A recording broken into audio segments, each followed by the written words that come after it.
All right, and we are live. Welcome, everyone, to episode 20 of Narrations and Lamentations with Mittierim and the boys. Yes, that is correct. We have lasted 5 months without either losing all viewership or getting a cease and desist letter from YouTube itself for terrible content. So, victory to us. I am Mittierim, and with me, as always, are the boys, Skip and Michael. Hello. Hi. All right, and tonight we actually have a special guest, or two special guests rather, which He's is unusual more special for than us. me. Right. Which is a little unusual for us, but we figure since Skaven travel in packs, it would be more comfortable for our guests if we allowed more than one of them to come on tonight, because Skaven is our topic. So first, we have who may very well be the #1 fan of the show, longtime Skaven player Venturella, who is also the winner of the 2014 Best Conversions YouTube Year-End Award for quite a bit of work on the Skaven. So it's good to have you here, Vince. If you'd like to go ahead and say a word or two about yourself for the 3 people who might not know you. I'm Vince Venturella. Yes, I've been playing Skaven since 1998. I love them. They are my inner soul made real. There you go. That's what you need to know. That's a terrifying thought. And next, our second guest is a man who needs no introduction, but I'm going to give him one anyway. The winner of the 2014 Year-End Awards for Best Tournament Coverage, SkavenInAZ. If you would like to say a few words. Hello all, I'm Chris, SkavenInAZ. I've been doing Skaven for the past 5 years or so. I got started with them, and the reason I picked Skaven as my main fantasy army way back in, I don't remember, it was 4th or 5th edition when some poor soul took pity on me back when the SAD army lists were in big play there, and picked them up and loved them ever since. So I appreciate being able to come on and talk about them. Awesome. And just to let everybody know, this one is going to be a little of an unusual run for us. Longtime fans of the show will know that we typically up to this point, have discussed armies that one of the 3 of us have actually used. But in fact, Skip or Michael have played the Skaven, and to be honest, we haven't played against the Skaven in, what would you guys say, 7-8 months? Something like that. So, yeah. So this is definitely going to be us stepping into the Padawan role here and being taught by the masters. So I'd like to go ahead and get started with Vince, expert #1, for the ratings on the army. If you'd go ahead and take it away, sir, in terms of mechanics, fluff, and fun.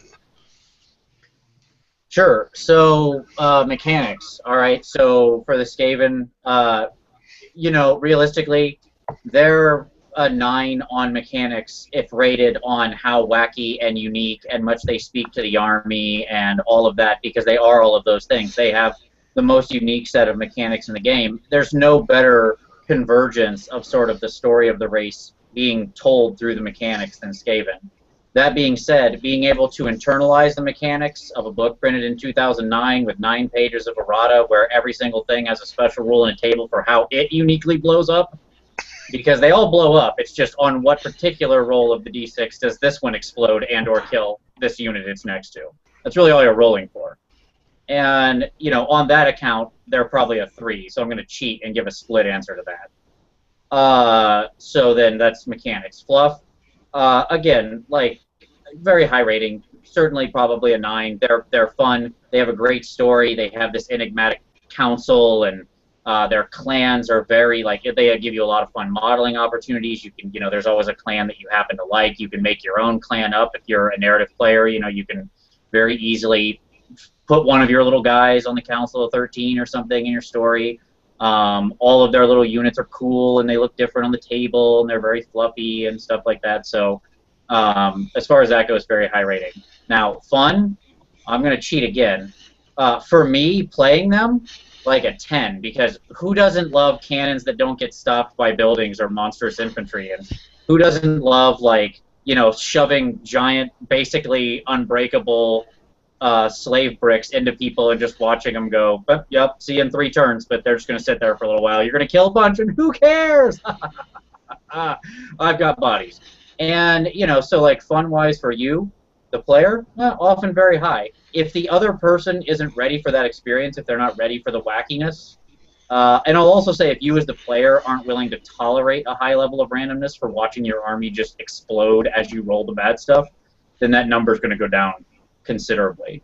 So I think more than almost any other army, the fun of either playing them or playing against them is a lot based on the attitude you bring to the game. If you're willing to have a fun time and you're willing to accept the wackiness, they will be fun. If you're not, there. Okay. Sorry, guys, I just got booted and reestablished. You missed my beautiful Academy Award-winning explanation. That is a shame. Okay, well, I'm sure that I will be able to go back and and hear it again. So let's go ahead and go into Skip next for our first novice's point of view on this one.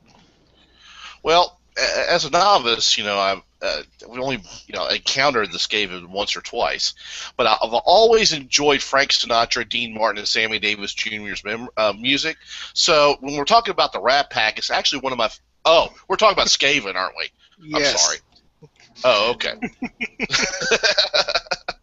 No, I'm just kidding.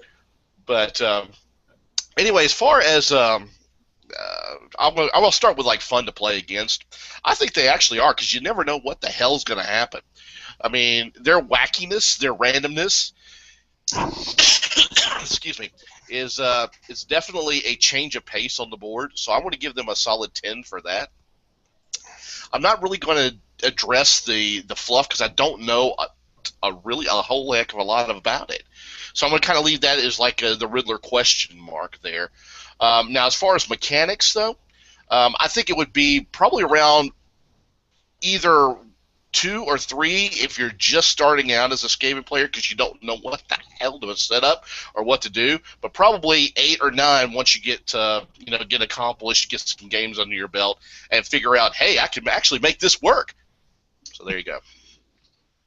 Okay. Since we outnumber them, Michael, you go ahead and give us your ratings next, and then we'll get to Chris. Okay. Mechanics-wise, I kind of agree with Skip. If you're new, you're going to be probably atrocious because you don't know how it works, but that's really any army. So I'd say I give them a 7, flat out, because having played them a couple times, I do know that they have giant faults when things go bad. But when things go good for them, it's really, really good. Fun to play against. I've always enjoyed playing against them, as being a big dwarf fan, getting to play an army that I get automatic hatred against, and I actually have a good reason to be fighting them, has always made me happy, and I always feel like my war machines are better.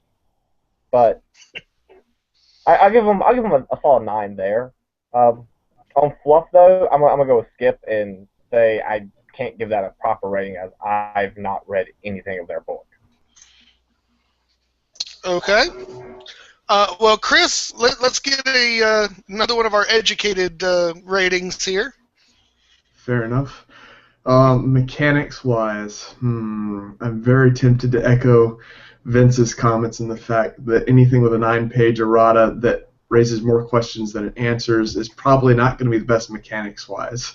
I'll also tie to that the fact that so many people hate the mechanics of the Skaven because we can do things that break all the core tenets of the rules. Take Anthony's 10 Reasons I Hate Skaven video and all the rants he's done about it. The fact that we can shoot into combat, the fact that it doesn't matter when stuff dies, the fact that a horrible leadership army is actually great at leadership because we're unbreakable all over the place.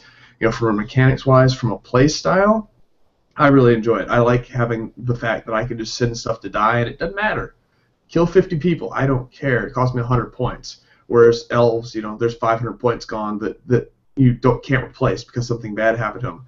I like this. It's even my other army, Vampire Counts, echoes kind of that thought where, hey, stuff dies, big deal, not a big deal. and I like that kind of play style. So from mechanics-wise, from my perspective, I'll give it a solid 7 or 8, but I think that a lot of people would find it dreary to play against over and over again when it's like, hey, what's going to happen? I'm going to have 2 big slave bricks shoved into my face, and I can't kill it fast enough to do anything with, and I don't like that. And the fact that there's lots of questions about what can actually be done with the army and with the book that makes it worse. So I'm going to give it about a 4 on the mechanics scale. From a fun to play, I love this army. It's great. I have so much fun just walking up and going, this roll is going to determine whether I win the game or whether I lose spectacularly. And it's something that not many armies can say that, any one roll of the dice can you actually do that. When you're shooting a war machine, I shoot a war machine. I roll the misfire die. Okay, my war machine, if I'm playing Empire, it blows up. It can't shoot this turn. It can't shoot next turn. Nothing happens. Whatever. For Skaven, I rolled a 3 with a pie plate at the end at strength 10 that goes right through my bunker and kills everything and my hell pit. Oh, the game's over. I'm done. That kind of randomness and fun for me is a lot of what attracts it to me. It infuriates me when I'm at a big GT and that happens to me or whatever. But on a regular basis, you never know what's going to happen, and so that makes it a lot of fun for me. So I'm going to give that a solid 8 on the fun scale. From fluff, for you guys, for the narration and lamentation boys, Skaven is one of the very few armies in the world of Warhammer where you can legitimately say these armies would be fighting at any place, anywhere in the world. Why? Part of the Skaven, the way the world was created, Skaven tried to come up with a war machine that was going to burrow a ton of tunnels everywhere, created a huge earthquake, sunk Skaven blight into the below for the most part, and created tunnels all over the world for Skaven to crawl out and do whatever they want. Skaven killed Nagash the first time. So that's pretty important there. Skaven did all the poxes on the Empire. Skaven have been fighting Lustria for the Plague Monks. Skaven have been doing all sorts of different things where from a fluff perspective you can really tie it into your own campaigns or even just the books and have a lot of fun with it, and it's really going to make sense. The dwarf players, hey, my clan wars, we're sitting in one of the big dwarf holdings. Goes on and on and on. So for fluff, I'm going to give it a solid 10 because of the fact that you can tie any game into any one of their stories and have it fit perfectly in it. Excellent. I absolutely agree. But before I get into my votes, Alicia's reporting that the show is not showing up on my channel. No, we've got a few viewers. If you guys are seeing this, just go ahead and leave a comment. Let us know that we're reporting live and that it's not just us that are viewing it while we're looking for comments. But with that out of the way, my ratings, mechanically speaking, I love the randomness. Those races, and I put orcs and goblins in the same kind of boat, that you're never going to have the same game against Skaven 2 times in a row. Just something different and crazy and kooky is going to happen during the game, and so you can never really plan far enough ahead to counteract that, and I love that about the Skaven. So I do kind of agree, though, that the numbers of exceptions to the general rules that they have can make them a little unwieldy. So I think I'll give them an overall 6 for mechanics. Fluff-wise, I'm absolutely in agreement with SkavenInAZ. They're a 10 all the way. In addition to everything that he raised, I love the fact that they're a completely unique voice in the fantasy world. They're not a token carbon copy. They're not a race yanked from anything else. This is one of the few races that you can look at and go, okay, this is just GW's baby. This is just Warhammer. And immediately when you're playing against Skaven, you know that. It puts you in that mindset.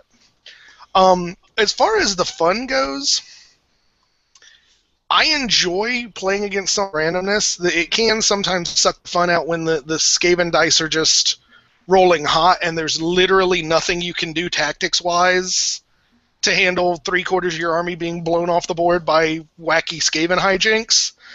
So I think that's the only thing preventing it from being a 10 for me. But I'll give them a solid 9 for fun.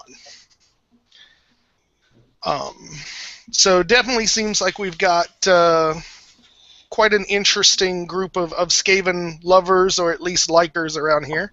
So the first topic I want to deal with is a little bit of, I guess, blowback may be the best word for it. Skaven players seem to get a bad rap, whether it's that they're cheaters or their book is broken in cheese and blah blah blah blah.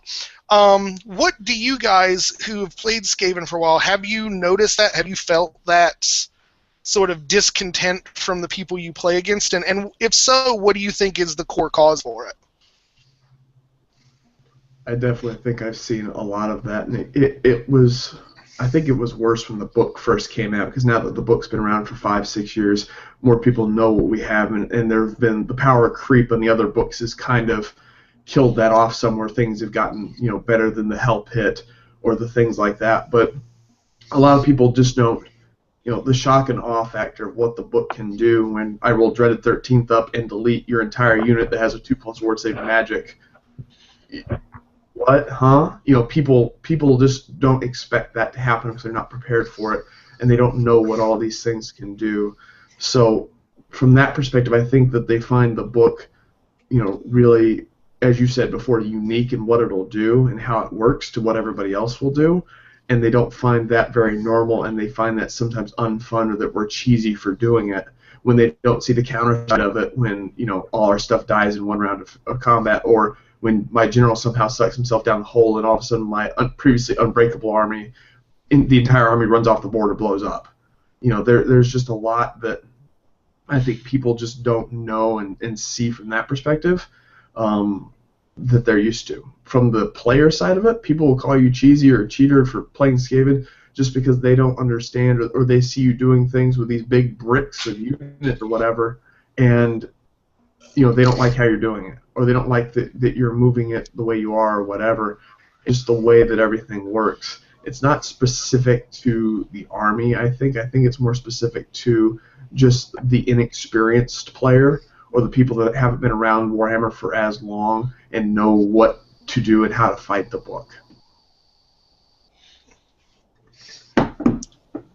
Well said. Any thoughts from you on that, Vince?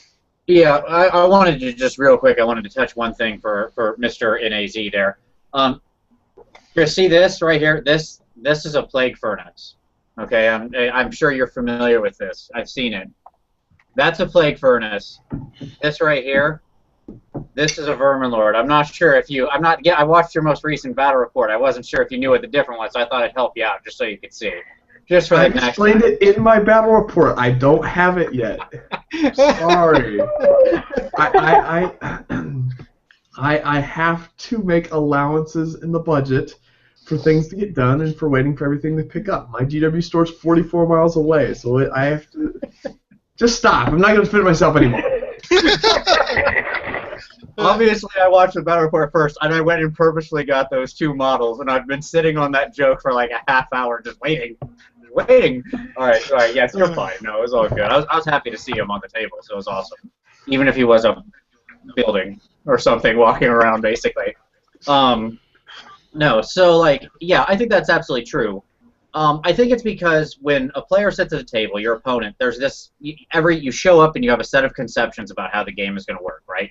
Like, things work in a certain fashion. And every army breaks that sum. There's like this bubble of consistency to the game. That like, here is a universe of the rules, and everybody's going to push that bubble in some way, right? Like, Bretonnia can have a lance and doesn't need 5 people in a front rank. And, you know, every book has some little way to break it. But then in comes Skaven, and they're just like full court press. You know, they are attacking that bubble of expectation from all angles simultaneously. And it's the buildup of it. Like, oh, okay, sure, your guys can do that too. Yeah, sure, you can do that too. Yeah, sure, you can do that too.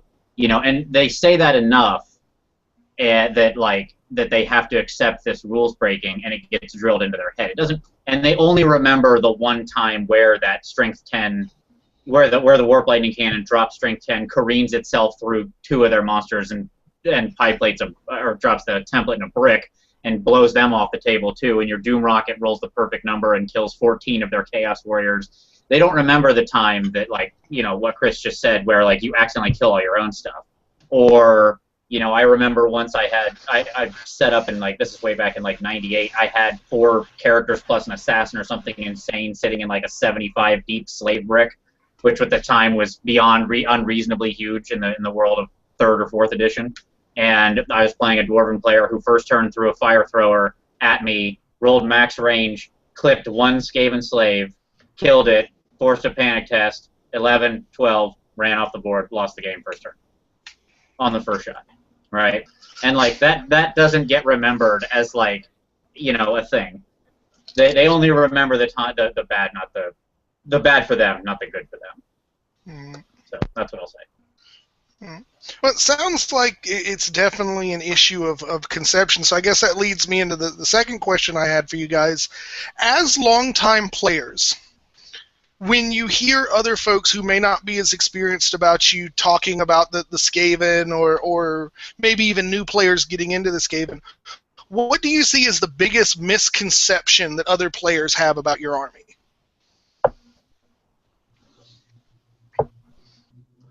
I think for misconception purposes, most new players that are going to come and get into Skaven, they treat Skaven like any other army. And they think that, you know, you just take the best of everything and you've got a good army. And they don't understand that the best things Skaven has are the worst things that they have. The slaves, the 23-foot rat packs, the things that really aren't powerful, aren't good, but they play such an important role in a Skaven army that they do that. So you walk up to a new player, and what do they have? They've got a furnace, they've got a bell, they've got a vermin lord, and they've got, like, 2 bricks of clan rats and a couple cannons, and that's their whole army at 2,500 points. Because they you know, what we call is gold plate everything. They buy all the big expensive stuff and don't have any bodies to back it up. And so they walk up to the table with that, they look at it and they go, oh, this didn't work. They get frustrated with it, and then they quit or they sell off or whatever they're going to do. And that's something that's trouble for most new players to get their head around, is the fact that you don't have quality units in Skaven. Storm Vermin are about the best model we have from a combat perspective as a troop, and it's 7 points, and what's it got? A halberd and heavy armor, and that's it. And they just don't understand that until they take time to sit down and watch other people play or see how the book really works. And I find that interesting that for us, I think the Skaven player who used to play with us was very much that kind of person. He used to play with the bell all the time. I don't remember ever seeing him field a rat pack, ever. It was mainly, like, I mean, he used rat ogres, which doesn't help his cause at all. But just, I mean, big units. And I know when we first started playing, I think it played a mental game with us. Because, I mean, I was playing ogres. I would have maybe 15 to 20 models on the board at 1,500 points. Then he would sit 200 models on the table, and it would be very intimidating. It wasn't until you get into them that you realize that they die like nobody's business, and you kind of get a thought to it. But it definitely, for new players, I think the Skaven can be very intimidating just from the footprint that their units have on the board, if nothing else. Well, it's also a challenge for a new player coming to Skaven. I think that one of the big misconceptions is partly the book's fault, because when you open the book and you look at that stuff, you do want to run that bell. You do want to run those monks with a furnace. You know, like, admittedly, these units have got style, right? Like, rat ogres are cool. Those models are cool. I didn't sit there and, you know, lovingly convert a bunch of them not to use them. Like, I know when I take them, I'm just shoveling points out the window. I might as well just light them on fire when I put them on the table for all the effect they're going to have. But, you know, I still want to do it. And so I think the key with, like, playing Skaven in any kind of reasonable way, if you're not, like, trying to go at a GT level, is to, like, limit your crap. Like, there are really cool units that are just crap, and just set yourself aside, like, 500 points or whatever is some percentage of your army, and go, this is how much I'm going to dedicate to playing what I know is bad, but I want to put it on the table because I lovingly put time into painting them and modeling them, and I think they're cool, and screw you, I don't care. So I'm just going to throw away 500 points in my army and hope that the rest just goes well enough to win. I think one other thing that scares players away from Skaven is very simple. Say somebody's a new player and they're walking in the game shop and they run into somebody like me or Vince or some of the other Skaven players, and they walk up and they say, "What do I need to buy for this army?" And what do we all tell them? You need like 4 battalion boxes just for the number of clan rats you're going to need. You're going to need, a bunch of models that are all metal that you can't get anymore that are direct. You need 2 or 3 of these kits, which are $50 kits each, between the Doom Wheel, the cannons, the Hell Pit, and all this other stuff. And they look at it, and it's $600 in models of stuff that doesn't seem to work well. They've got 300 models to sit there and paint and do up, or else they've got the dreaded gray tide that's all just plastic that they put together. And they're like, this is just too much stuff. Because if you buy 20 slaves and you put them together and you do that for elves or whatever, that's 300 points. For Skaven, that's 40 points. You don't have enough to play. And so the modeling perspective is such a long view that takes you forever to do it. Like we were, giving Narrations a hard time on one of the talks me and Naren and Ant and Long Island did together, and how Naren got this rule wrong in his game that he played against Ant. And we're like, didn't you take time to read the book? He's like, no, I spent 8 months painting 150 damn slaves. And the truth is absolutely there that if you have to do that, and you do this, it takes you such a long, the payoff is so long away that a lot of people get frustrated and get out of it. Yeah, it's definitely not a newbie army. I mean, that's really what it boils down to. Mm-hmm. I would seriously ward anyone away from like your first army being Skaven, despite my love. That is the wrong choice.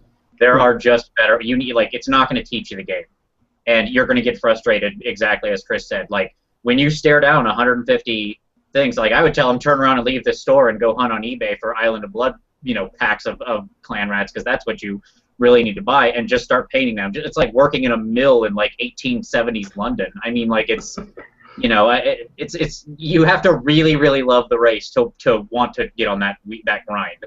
Yeah. You might say it's like a rat on a wheel, perhaps.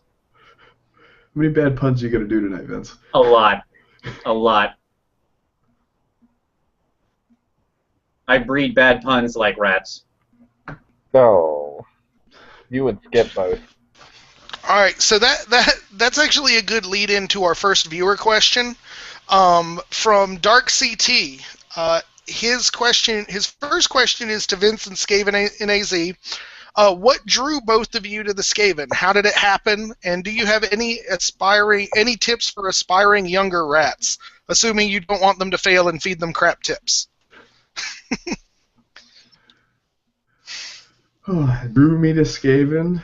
Well, I said earlier, first fantasy army I ever played. A buddy of mine lent me his back when an army was 6 units of 20 clan rats with 4 rattling guns and 2 warp fire throwers. There's no mortar, there's no warp fire thrower, there was no A-bomb, there were no templated warp lightning cannons, there's none of that. But the army's so different back then that I looked at it and I saw what all my other friends were playing when they were playing their fantasy games. I was playing 40K at the time.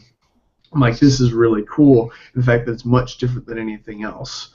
Plus, I looked at it from the perspective of, being a veteran Warhammer player when I bought this game, and I'd played High Elves for a while and done reasonably well with them. I looked at the book and realized this could be a good army if I could figure out how to do it and be a good army that I can go to a tournament with, and I'm not going to run into, hey, there's 5 other people playing the Flavor of the Month army that I just bought as well. I'm going to be somebody that's unique and different and have different games than everybody else will, and that really brought me into it. Vince? Picture it. Sicily, 1917. All right? Oh, wait, sorry, that's the wrong story. Okay. So it was 1998, 7, somewhere in that range. And I was playing Empire and getting that crap knocked out of me all the time, and I hated it, and it was terrible, and it was awful. And then I walked into a store, and I saw these beautiful little rat men in their beautiful little grubby cloaks, and I thought, aha, here is something that speaks to my soul. A massive churning horde of the detritus of humanity that's just pushing forward, wanting to consume all it sees, destroy everything in its path, and care about nothing. And something about that nihilism really just warmed my heart. And at that point, also it spoke to my painting style in that I could basically make them look like I had sort of ingested the model and then let it come out the other side, and that was my paint job. And somehow it would look appropriate. So really on every level, they were a total success, I think, for me. And they were goofy and wacky. They, these units with crazy technology and weird machine guns, and the Doom Wheel alone, I think, probably would have been the capper, because that did exist, I think, at that time, or it came out shortly after. And I just love that thing. I mean, a giant rat-powered lightning-shooting unicycle. I couldn't come up with a better thing if I tried. That might be the greatest thing in the universe. Humanity it's all downhill from here, folks. We've come up with the greatest thing we can. So cash in your chips now. That's what I'm telling you. The fact that Vince liked the old Monkey Boy, the old Monkey Clan rats is funny to me, because in 97, 98, back when they came out, they all looked like little monkeys with tails. And the fact that that you love those is hilarious, because the models back then were nowhere near as cool as the models they are now. But I digress. The other thing I want to cover really fast is tips for a new player for Dark CT. Simple. Do what I said. Go buy 200 clan rats. Start painting them. Differentiate between slaves and clan rats, and start, because that's where you're going to need to start with the current Skaven base. After that, fill out your rare section and you're good to go. It's about as easy as it gets. Awesome. So his second question is actually directed at me and Du Bois. And since the boys have been decidedly quiet on this, we'll start with them. His question to us guys is, why have we not seen the glory of the Great Horned Rat, and what has kept us all away from Skaven? Michael, why don't you go ahead, because I'm sure you've got a little dwarf hate in there for the Rat Man. Lay it out for us, brother. It's not even so much dwarf hate. When we first decided to, when you brought up the subject of us starting Warhammer Fantasy, I didn't have another army that I wanted to play. It was directly, I can play dwarves, right? And that was my only response to it. You said, yeah, I was like, all right, I'm playing dwarves. Every other army got looked over too, so they should all feel bad that they're not dwarves. All right, I'm saying dwarves better than Skaven.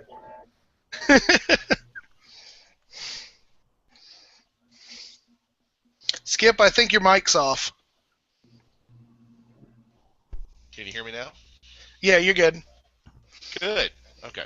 By the time I got to choose our armies, I think everybody else had already chosen. So I just kind of picked out of my butt vampire counts and moved up from there. But now I've got 4 armies that I can't figure out what the hell to do with them now. I don't know why I would try to pick up Skaven. Unless I just traded them all for one gigantic rat army. There you go. It's the right choice. I have a hard time thinking that would be the right choice for poor Skip.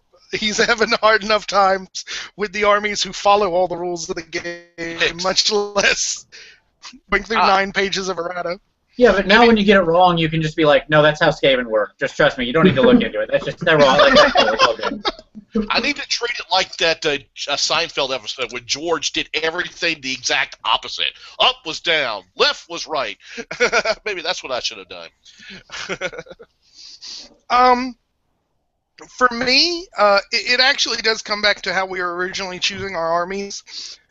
One of the things for the 5 of us who started together, we kind of had decided not to duplicate armies. So one of the former player we had that played Skaven actually had a Skaven army since 6th edition, I think. Yeah. So originally it didn't really start.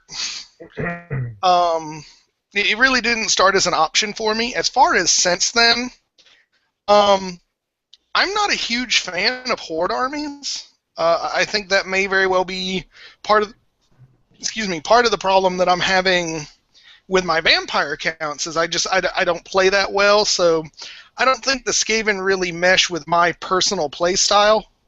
I'm very much an ogre style player, and I'm used to having basically all the units in my army be good in combat, and the Skaven have no units that are good in combat. So I don't think it really stuck. But interesting fact, as far as my wife goes, when she decided to branch out from Wood Elves, the two armies that she was considering were either Skaven or Orcs and Goblins, and she ended up going Orcs and Goblins.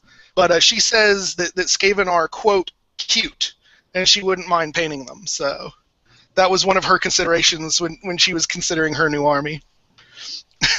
They are adorable. There's no doubt about that. I could bring Lefty and put it on camera and just let you all just ooh at my testicle-shaped tail pit. But you know what? She has a thing for rats anyway. Like she saw a rat episode on some Discovery Channel and saw all the amazing things that they can do, and so she's just had this mild obsession with the rats since then. And I think just Skaven went with it. So. So question number 2 from Dark CT. Fluff-wise, and this is for everyone, what is the thing you dislike most about the lore of the Skaven, and what do you like best? And are there any particular special characters you enjoy or do not enjoy? I'm gonna jump in first on this one because I'm gonna speak heresy here and say that the part that I don't like about Skaven lore and the special character I don't like is absolutely Thanquol. Do not like him and haven't for the longest time for the simple fact of what has he done? What has he done in the lore? What has he done? He blows everything up, screws everything up, and then blames everybody else for it. Perfect for the rat politics and the way that the fluff works out, but he's always blaming somebody else for the things that he's screwing up or his problems going wrong. And he's set back the Skaven race for decades and millennia of the things that he's broken. So he's never been my favorite character from a fluff standpoint. As far as my dislike, I don't really much care for the Darth Vader rat. What's his name? Claw. He's got the vocalizer and the robo arm. And I mean, maybe there's part of the reason I don't like him is he was the one special character that the guy who used to play with us loved to death. But yeah, Darth Vader the rat really doesn't do much for me. I don't understand this question. It doesn't make any sense to me. Like, I don't. Something you don't like? I don't get it. Other armies, the fact that we don't rule the world, the fact that humans still exist. I don't like the fact that we haven't won. There you go. That's what I don't like. Okay, I found one. So, I'll actually pop up something general about the fluff that bothers me. And it's not necessarily in the Skaven book, although I think they kind of go with this understanding. But the other armies books, when it talks about Skaven, it talks about them as something that, like, it's not possible to prove.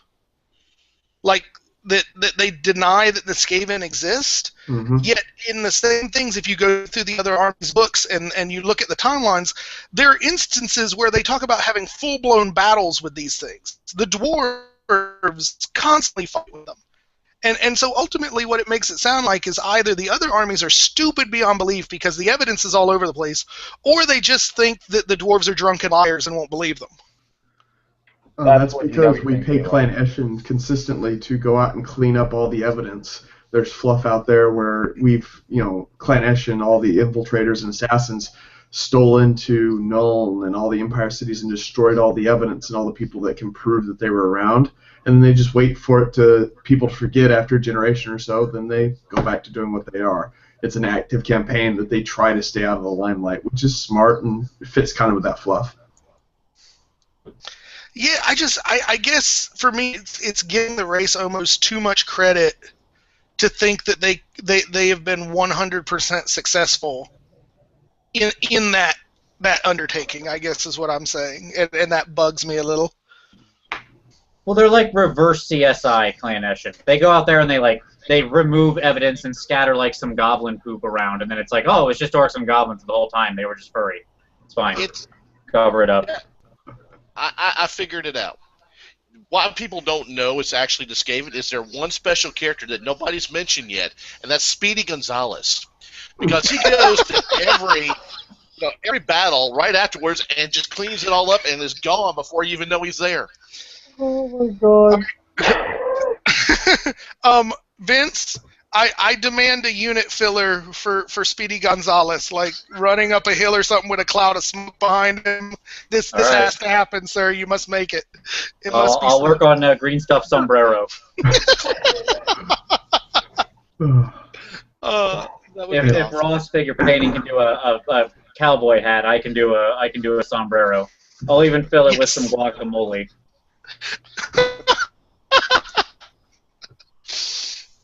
Very nice.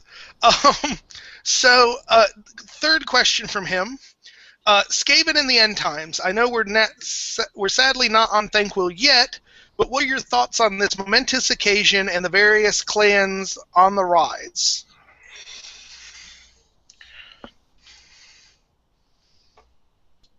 I purposely have avoided a lot of the story spoilers, honestly, not because I'm not curious. I want to know. I just want the enjoyment of reading the book. Chris, did you read the novel already? Because I think that's available, right?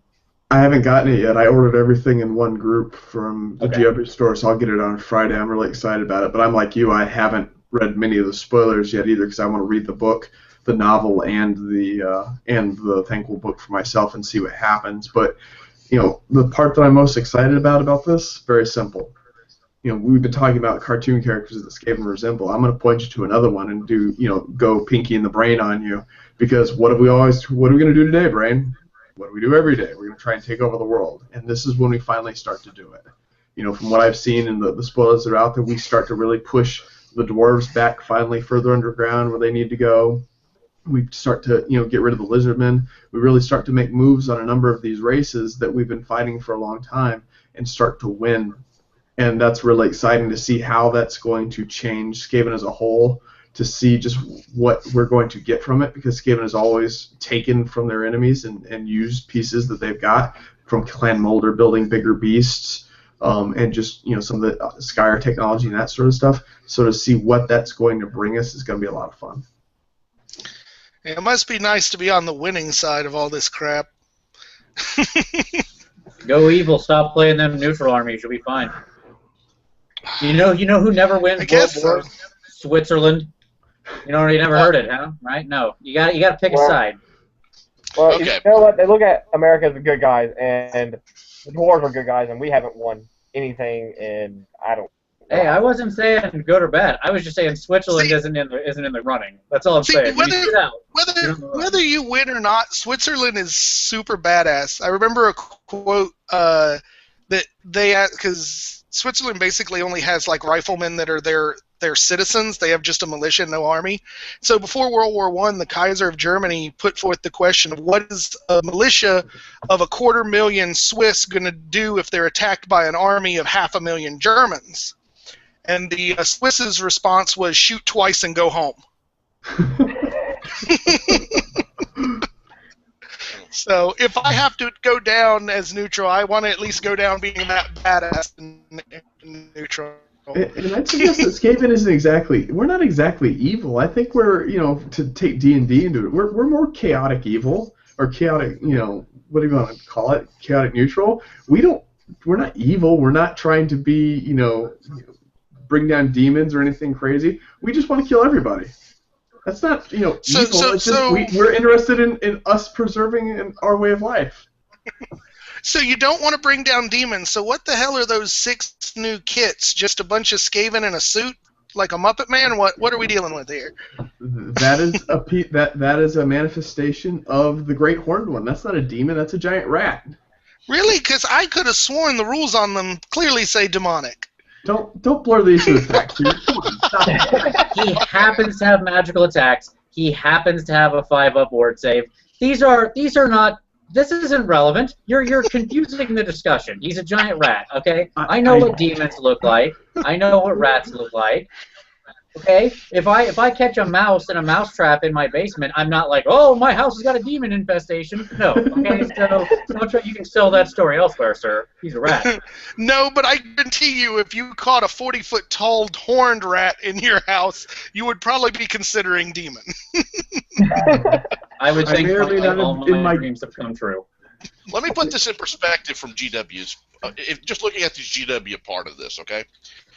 if you go back and you look at all the army books that have come out lately, the only 3 that never got hardback, well, the 3 were Beastman, Skaven, and these guys. Remember these guys? You know, the one that everybody's treading on right now? Okay. Beastman, updated in, the Demon book that came out. Skaven now have their own hardback book. Hello? You have been mentioned in every single End Times book. You've gotten far more attention than the ogres. Look, somebody yeah, but had it's not to good die, attention. and you drove the short straw. So sorry about that, but that's what happens. I've got We missed one that word. time with the Great Red Pox. We almost killed you the first time. Right. It was, pure luck alone that saved you then. We're going to get you this time. That's what it boils down to. Skip, But your I've got god one is word to for the you. one elf. I've got one word for Skip. Squats. I don't think he's old enough in the hobby to know what you're talking about with that. Well, Michael would appreciate this. Squats were space dwarves in 40K. Yeah, you know what happened to them? They got squat Yeah, they death. were. They got They killed. weren't They're just dead. They got space removed. They rode like motorcycles through space, like true like Harley Davidson-esque motorcycles. Through And space. they were amazing. And so It's was all Britannia. right, Skip. It's all right, Skip. Apparently, we're going to go hang out with the dwarves and the Empire.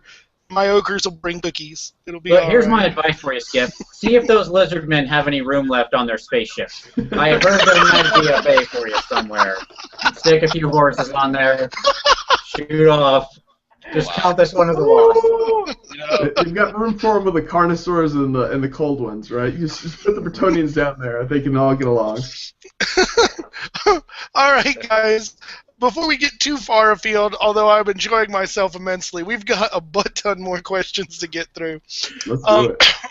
So this one is from MC1 Gamer and Vince, and I'm assuming this will be pointed at SkavenInAZ as well. No self-respecting Skaven player would fail at the following. As quickly as you can, and don't cheat by looking it up on the net or reading from a list, rattle off as many types of cheese as you can. Go. Gouda, Swiss, American, mozzarella, rigatoni, I don't know. Limburger, Provolone. cheddar, American, brie, No, brie's a good one. camembert. Yeah, we've hit 10 at least. I mean, come on, we've passed the flying colors. Awesome. Okay, we'll give you credit for that. All right, so we've already talked about the end times and that you haven't seen this, so we'll jump to the next one. Seeing the new models, which to him have a very 40K look, right, for converting more for that system than what Fantasy currently looks like. What's your view on the new models and units and where they might be headed in the rumors as being one of the factions for Ninth? The new models are sexy as hell. I've bought all of them. I'm kind of a little iffy on the new Grey Seer model. He looks a little too funny, and part of that's because I already bought one of the Bell Seers, which I really liked. I'm gonna get that done for my next Seer. But everything else is gorgeous. And as far as the models looking more 40K, that's just the Storm Fiends because they've got armor on, and Skaven never have armor, so it looks really weird on them. But if you think about it, Rat Ogres are giant, creations of Clan Molder. This is the end time, so they're probably working with Clan Skyr with the fact that they've got the rattling cannons, the warp fire throwers, and all that other stuff, which can technologically bring them with some armor and some steampunk stuff like it looks like what they're going to have. While it's possible that we could be one of the crossovers for if they are going to bring us and 40K together in the same universe, I definitely don't see that being a major trend. I think that's more of the Skaven fluff and the Skaven clans working together than a throw-off to we've got Terminator Skaven all of a sudden. Yeah, agreed. I don't even think it's that much of a push. I mean, so the army that had machine guns, lightning cannons, fire throwers, giant drills, giant doom wheels, doom flares, rockets, and should I keep going? I mean, you get the idea. Like, technology was already a thing. They invent crazy explosive technology. It's what they do. This just seems like, hey, we got this warp fire thrower and we got this big dumb rat. Warp fire thrower, rat. Okay, wait, hold on. I got an idea. Yeah, I mean, it's just peanut butter and chocolate. Ain't nothing weird about it. Okay. So fourth, and I don't know if this has been confirmed yet, but he's talking about it like it is, so let's go with it. As a combined Legion army now with Warriors of Chaos, how would you build a list to accentuate the strengths and weaknesses of each? He says, bring on the cheddar here. Oh gosh. I have a demon prince for a general. I have 150 slaves. I've got 2 units of skull crushers. And a couple cannons. I mean, the Skaven bring the shooting and the bodies for chaff. The Warriors of Chaos bring all the. I'm going to bring the pain. So the Warriors of Chaos consist of nothing but big flying monsters, or cavalry, and all the Skaven is just all infantry or rat packs or gutter runners, and you just blend it all together into whatever makes 2,500 points. Yeah, any general that's higher than leadership 7. I mean, like, Yeah. or something like that. Like, yep, sounds good. You think Skaven are unbreakable now? Yeah, let's put a demon prince out there that's leadership 10, and then do steadfast. So here's my question about it, and this is how I would totally just abuse the shit out of it if I were doing it. Are they going to do it like they do with the Legions of Chaos, where if you have a Legion of Chaos, basically all your champions have Eye of the Gods? And if so, why then wouldn't you make a unit of like 20 of those freaking 15-point engineers you guys have and park them right next to a Chaos War Shrine and just shit out like half a dozen demon princes, mathematically speaking, to start the game off? Because I'd have to buy that many demon princes then. That's a good point. It's rock solid logic. I mean, it's possible, and I hadn't really considered that fact, but yes, I could throw a legion of 15-point characters out there with a War Shrine and just bubble demon princes, because that would really do wonders for people thinking Skaven weren't cheesy and broken already. Just see if you can turn the entire 20-man unit of freaking characters into demon princes before the end of the game. That would be my personal target. Even I'm if going to move my demon first 4 demon princes over here to flank. My other 4 demon princes are going to go straight ahead. I'm going to take the 6 demon princes and sweep around the left side. I'm really going for the all-out demon prince, press. Let's be real. Yeah, Even if they all the turn answer is into honestly, I hope they don't put them together. Because I don't want anything to dilute the purity of my Skaven wonder. Like, no, we need nothing else. We need no one else. We stand alone. That's amore. I'd be happy if they all turned into Spawn. Spawn are better than engineers. Let's make 20 Spawn out there. Yeah! That's a good point. More random movers. Yeah! Holy shit. Take that, Wood Elves. MSU this. You're not running from anything.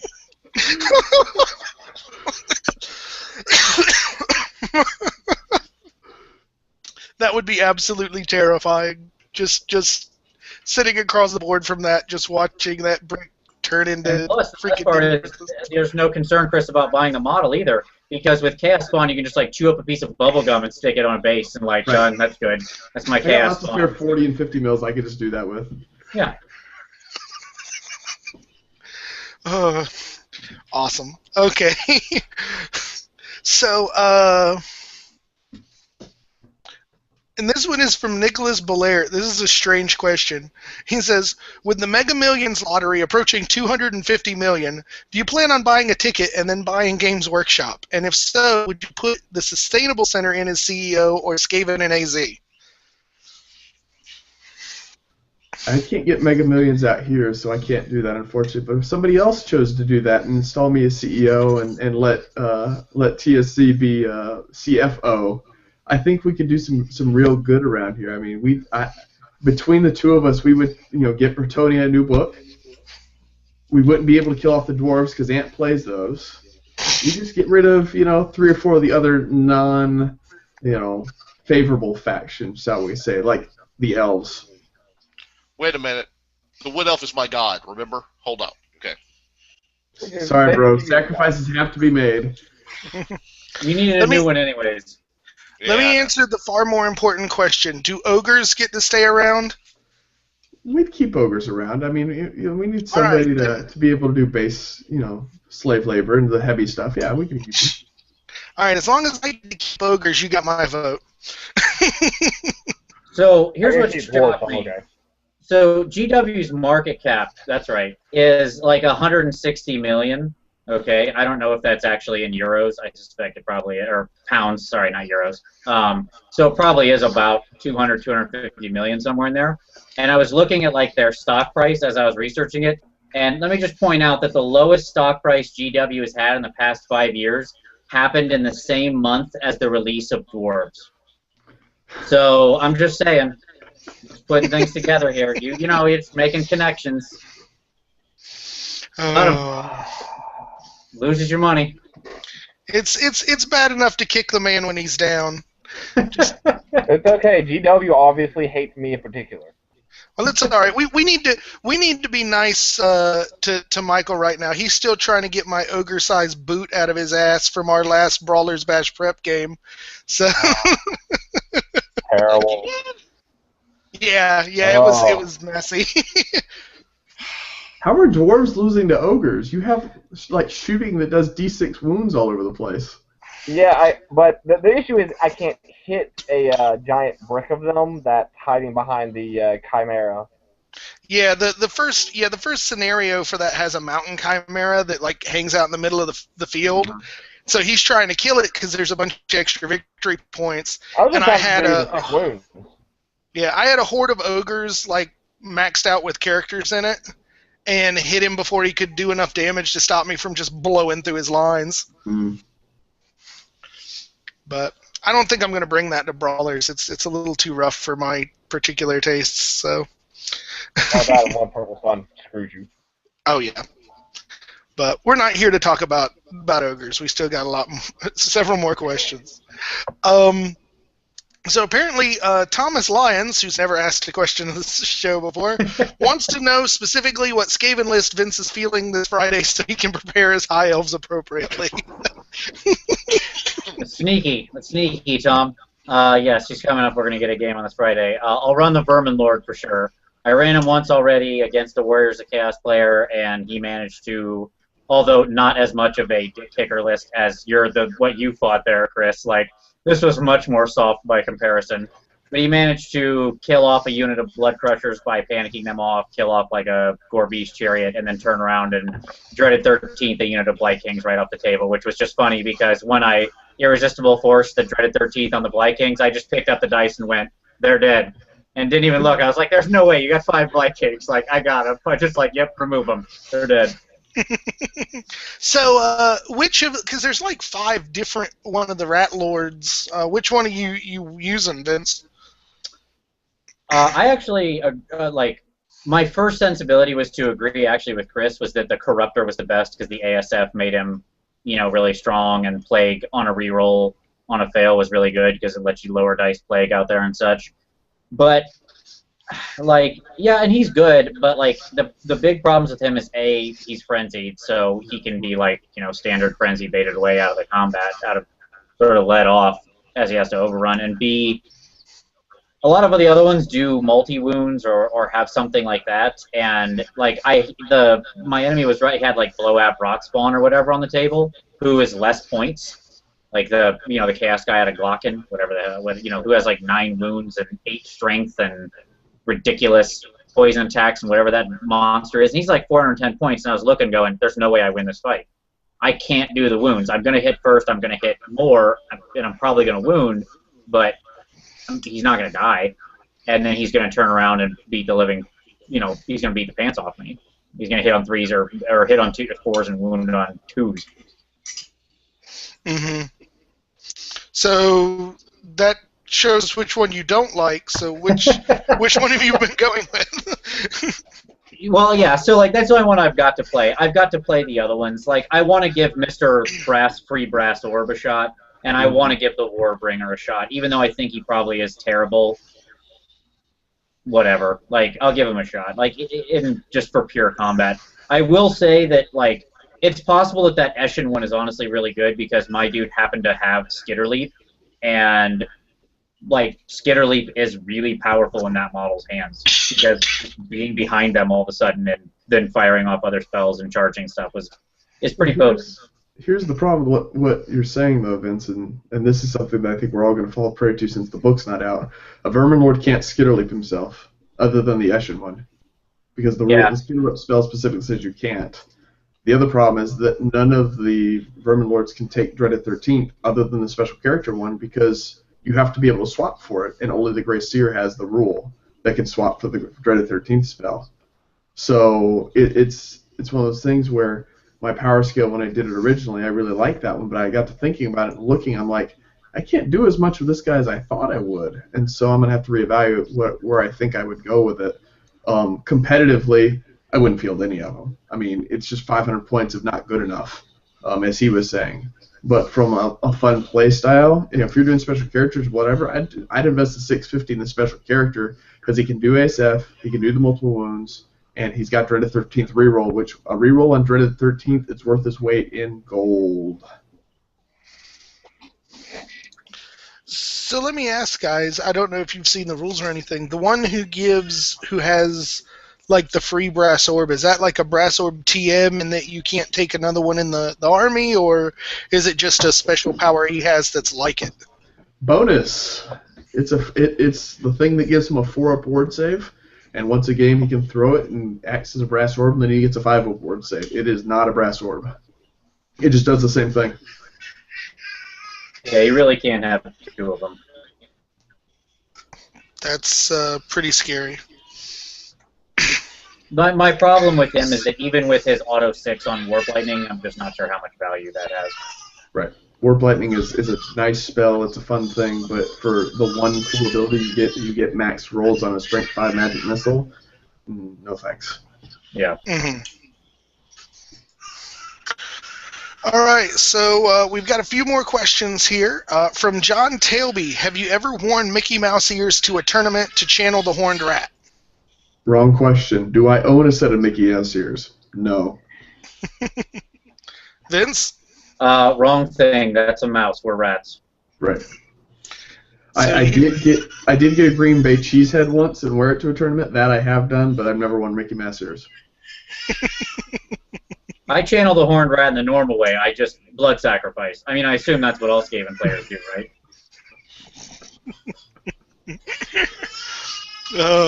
Okay, so question 2. Have you ever offered your opponent cheese, or is the army cheesy enough? That's a good idea. Oh, bad. I just send the hell pit across the board. That's enough cheese for most people. I think that's a good idea. I'm gonna prepare a nice fondue whenever I play somebody and be like, as this Warp Lightning cannon goes strength 10 through your most precious of materials, dip some of this crunchy bread and delicious apples in this wonderful melted brie and feel better about your life. Or if you wanted to be a total dick about it, just take their models and dip it in the fondue and be done with it. Yeah. Now your models are cheesy too. Right. So now here is his actual question, I assume. Do you think that the power and randomness of the Skaven weapons makes for a good game? Yes. It just makes them hard to win with tournaments. Because in a long tournament, one of those 5 games, everything's going to blow up, probably. That's why they're not a top-tier army. But does it make it fun? Hell yeah. Yeah, I mean, if I walk up to a table and sit down with any one of you guys, and I bring my GT Skaven army, which is trying to get as much randomness out of it as I possibly can, I bring that army out, and I still have the chance to go, I'm going to roll this dice, and I may win the game, I may lose the game, or nothing may happen on any one of the die rolls that I threw out there. So I think it can definitely be fun and exciting for a player. I think the only times where it's really not is that one, magical, the Skaven everything goes right game, when every roll I cast destroys my opponent. That's not very fun. But when it's, this time it goes well, this time it goes bad, and it's balanced, and it's, random like dice usually are, I think it's generally a fun game for most people, as long as they're not expecting me not to do some of the rules that I have. They know what I'm coming up against, and they're not just brand new and going, you can do what? it can absolutely be a fun, enjoyable game. Okay. All right, so to kind of close us out here, we've been going a little over an hour. To close us out here, I've got one sort of the same question for everybody, but it'll be a little twisted for us guys compared to you Skaven fellas. For me and the boys, we've started getting into Triumph and Treachery. We got our first game under our belt. If you guys had to choose your mercenaries for a game with your primary army from the Skaven, what do you like in that book that would add to your primary army? And for you Skaven guys, if you're playing a Triumph and Treachery and could pick your mercenaries for any other army, what army would you pick mercenaries from that would help shore up some weaknesses you see in the Skaven list?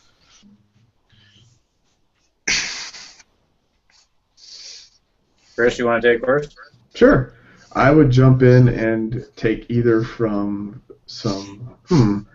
anything with cavalry, because one of the weaknesses in the Skaven army, other than the random movers and the scouts, is you have nothing really fast. You got movement 5 everywhere, but you don't have anything that's really fast. And I would want, Empire Knights, Chaos Skull Crushers, whatever, to be able to push up a flank and really threaten somebody with something other than just rat darts and gutter runners.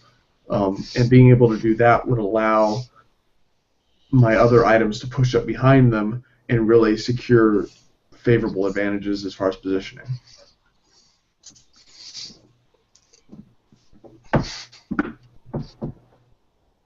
Anybody else?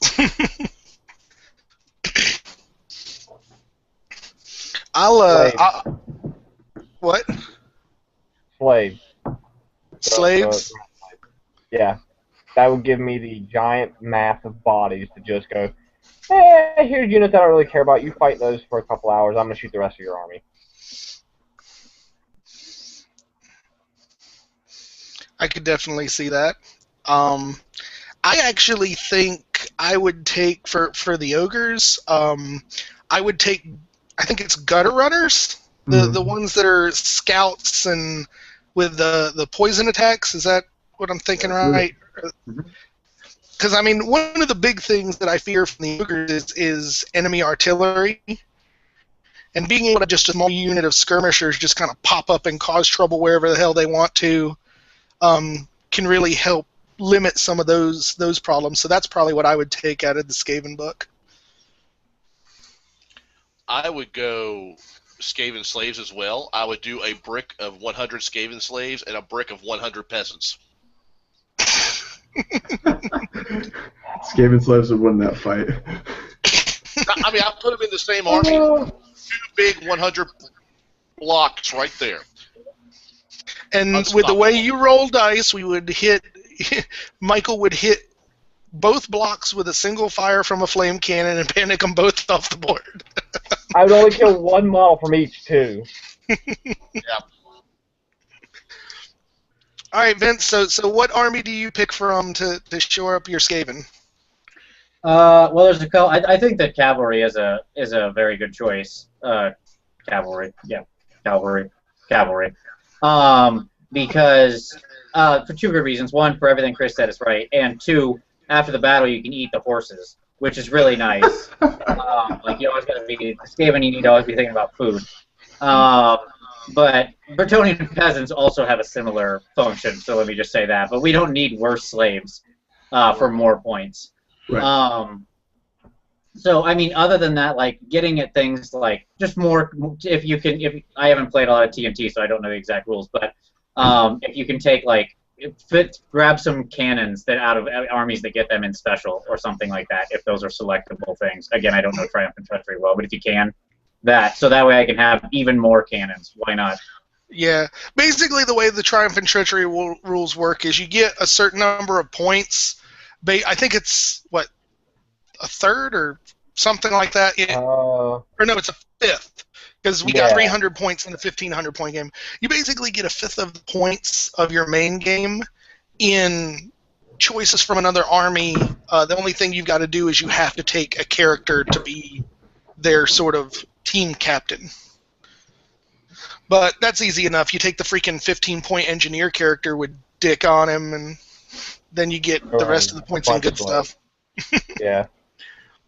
All right. So last question, since the boys didn't really get to speak much, what are you guys the most afraid of in a Skaven army?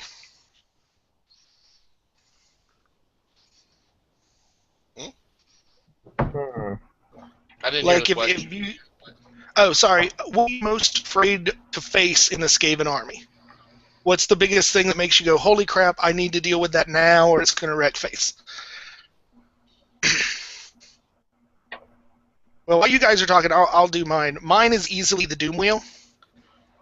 There is nothing that messes up my ogres faster than that freaking Doom Wheel. I mean, with the cannon, it's like, okay, half the time you're wounding on 4s, big deal, but that Doom Wheel just comes flying in, and it's like ogres start evaporating, and it makes me cry.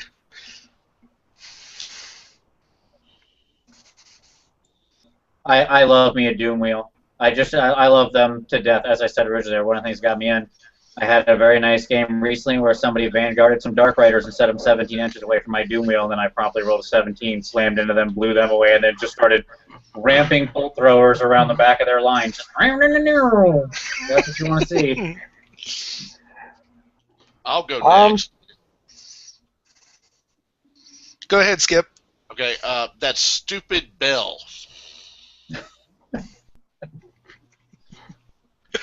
That one time I played our other player, he had that stupid bell, and I couldn't break that freaking unit because he kept ringing that damn thing. Yeah, it's another one of those things that just, like, you just can't handle. It's just random that you can't do anything about. I definitely agree with you. And Michael? Frankly, the Warp Lightning cans are my biggest threat with the dwarves because I have that much dwarf love. I feel like I can outgrind the Skaven. That's what you said about my ogres, and I don't think you've had it happen yet either. I'll tell you my mind on that. You can't outgrind ogres. You shoot them. I think the beauty of the Skaven army, by the way, is that I think everybody answered wrong. Because the real answer it's got to be rat packs or something like that. Like, that's just it. The beauty of that army is that the most frightening thing is the stupidest thing on the table. But the reality is little things like those rat packs and those things like that, they're what wins the game. That right redirection at that right point, that ability to just clear out some enemy chaff, something like that, those things are what, without those, you're dead in the water as a Skaven player. And those are what turn the axis the army turns on. Those little dumb things like that. Yeah, except for the only thing that Skaven have that really function like a normal army would, you've always got the Hell Pit, because the Hell Pit can go into a unit of ogres and kill it. The Hell Pit can go into a unit of dwarves and kill them. The Hell Pit can go into anything that's not ASF, and even a lot of the ASF things, and wreck face. I've sent it into a unit of 25 Temple Guard with a Flaming Banner before and killed them all before they got to go. It's just one of those things that the Hell Pit has so much power potential behind it that any army has to fear or deal with it entirely. Now, I will say, Chris, probably the reason why none of us answered that is that our old Skaven player didn't own a Hell Pit until after he stopped playing with us. Very sad. The three of us had never faced a Hell Pit. Yeah, I'll just talk about the game that me and Ant played on Universal Battle a while back that he never posted. My Hell Pit went through a unit of 20 dwarves, 4 artillery pieces, and a unit of hammerers, and that's when he called the game. My Hell Pit killed 1,500 points of his army, and was on the table living at the end of the game. That's the power it can do, and if you haven't seen that, you're not missing out on too much on the other side of the table, at least.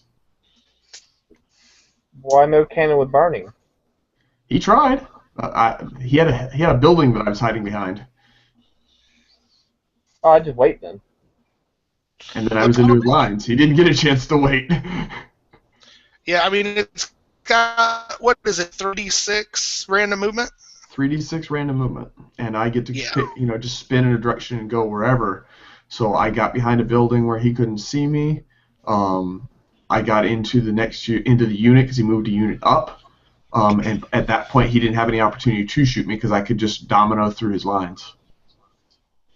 No, that's the failure of all dwarf players. you don't move. This is true. That was a mistake on his part that he moved up. You're right, but he thought he could take the health hit. Well, I think Michael's becoming more and more hardline on that particular thing. Is I think the more games we play together to prep for brawlers, he's just gonna never take a movement phase ever again by the time I'm done with it. I'm gonna tell people I'm playing with too. I'll be like, you know what? I'm sorry about this, but my dwarves aren't moving from where they're at. I'm gonna shoot you. Just move the gyros. You don't have to move anything else other than... Yeah, the gyros have to move. Nothing else. Right. Problem is you still need to learn to rein those gyros in. You still have the mistaken impression that they're there to do damage and not be chaff. Yeah, well, you know, I like my gyros. And I don't like them dying that easy. Right. But plus, I can't flee from anything apparently. Of course not.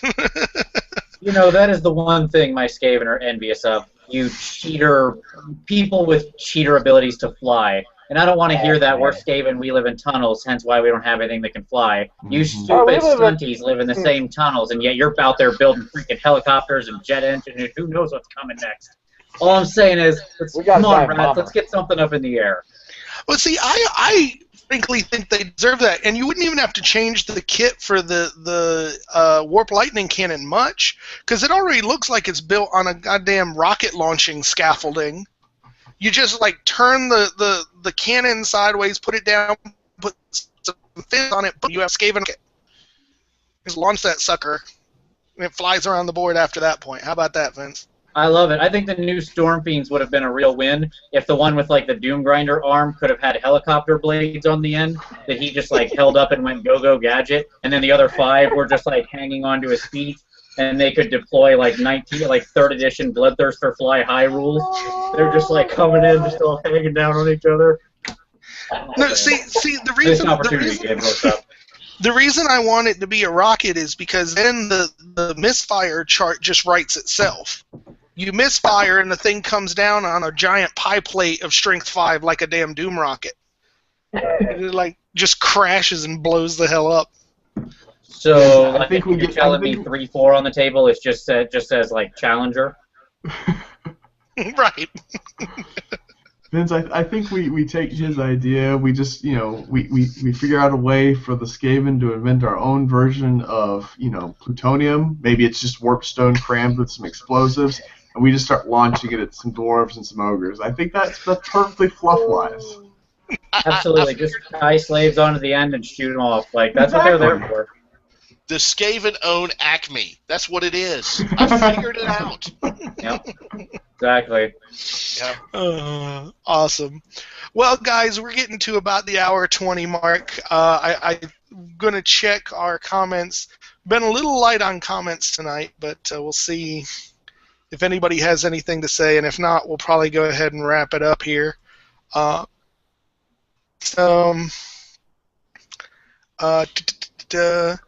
Basically, Dark CT and William are saying, hey, sounds like a great show. Corbin pops in. He says he thinks that in the fluff there was a mention of a continuous sorceress influence befuddling the minds of anyone who remembers the Skaven. Anybody want to confirm or deny that one? Because I'd never heard of that before. Andale, arriba. I don't think about that one. Yeah, I don't know. It's entirely possible. Yeah. All right. Well, we will take that as a definite maybe, Corbin. Thank you for the point out.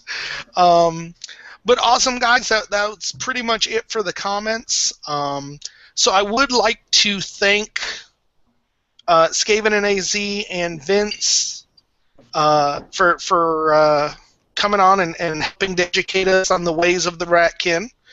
It was very much appreciated to have you guys on. Thanks for having us. It was a lot of fun. Appreciate it. Anytime, sir. Great. It's always a blast. Awesome. And I would like to say, Chris, you'll be getting an email here from me shortly. My wife has finished the first 10 of the project she's working on for you for the zombies, so I've got some models for you to check out and approve. So I like it. I like zombies. And also, if MC1 Gamer is watching this, you will also have a little package in the mail from my wife with the banner that she agreed to do for you. So that's on its way as well. So, but I wanted to thank everybody for tuning in. This is, like I said, episode 20 for us. So we've been doing this thing for 5 months, give or take now. And in all honesty, I never expected it to go this long, and we're having a lot of fun doing it. So, let's see. Next week, our topic is going to be ogres. And our guest is going to be a relatively newcomer to the YouTube scene, and I'm going to apologize ahead of time because I am absolutely going to butcher his last name. But it's Paul Konert. Maybe wrong or right. He's done some really great work on some videos on ogre tactics, and he's agreed to come on with us next week and chat about the beloved fatties. So hope you guys will all tune in for that. But I'm glad you got him, because I was wondering where you were going to get an expert on ogres. Well, I was planning on just talking twice as much, but it's nice that there is somebody else who plays them other than me. So There you go. we can have a dialogue instead of just me going on for an hour plus about my love of them. Or my Not hate that- them. Right. Well, maybe Skip. We would film it all from the same way, and we would fill the second half with like a fist fight between me and Skip. For Oh, we're not doing that? no. Why do we cancel these things? All right. Well, any last words from anyone before we go ahead and close this one and put it in the books? Sorry we ruined your world, but it had to happen. Fear the verminous horde, give in to the tide. We are coming for all of you to eat your children. We're coming to take over the world. Sorry, dwarves. Sorry, lizardmen. Sorry. Yeah, we're sorry for nothing. Never mind. You're all there to die and feed our slaves. Exactly. It ain't easy being cheesy. Oh my god. And you know what? That's perfect. Good night, everybody. We can't go on after that.